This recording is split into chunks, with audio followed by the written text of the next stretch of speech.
Surat Paulus yang pertama kepada jemaat di Korintus, pasal 12, ayat 1-11. Rupa-rupa karunia, tetapi satu roh.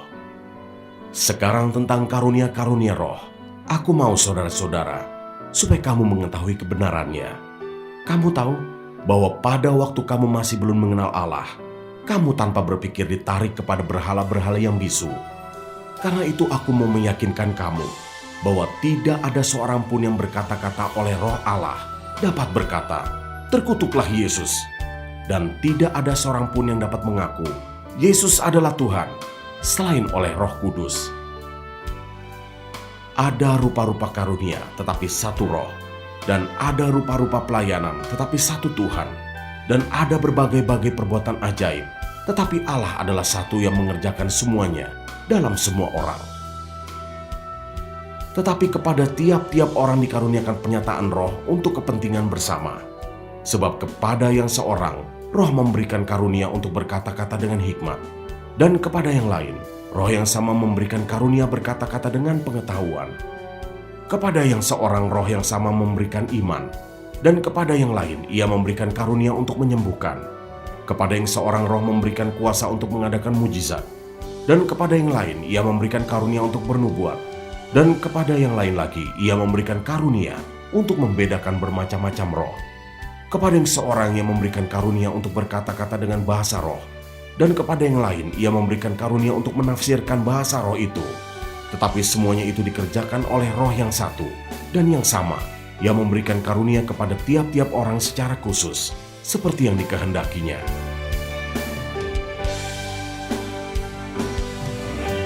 Ayat 12-31. Banyak anggota, tetapi satu tubuh.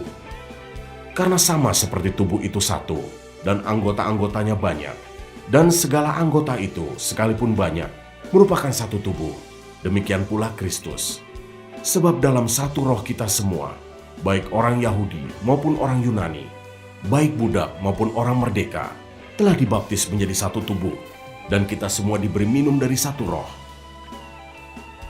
Karena tubuh juga tidak terdiri dari satu anggota, tetapi atas banyak anggota. Andai kata kaki berkata, "Karena aku bukan tangan, aku tidak termasuk tubuh."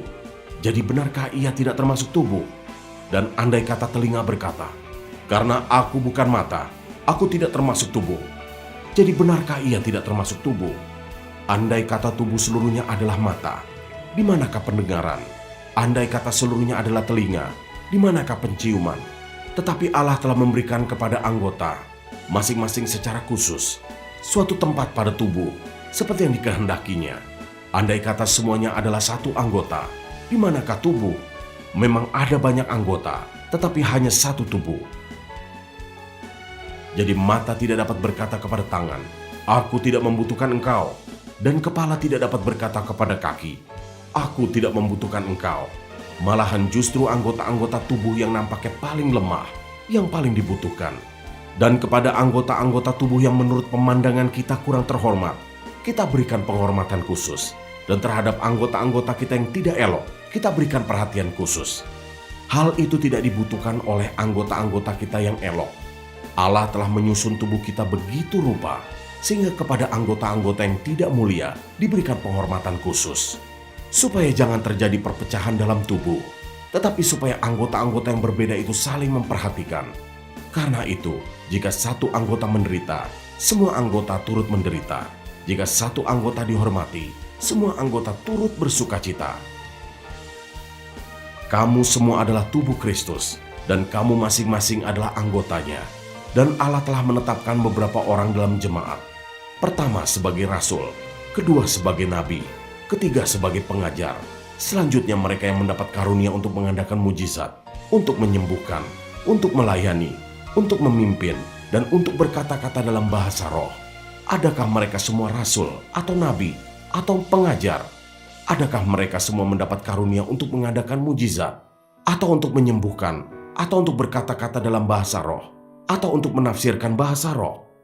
Jadi berusahalah untuk memperoleh karunia-karunia yang paling utama, dan aku menunjukkan kepadamu jalan yang lebih utama lagi.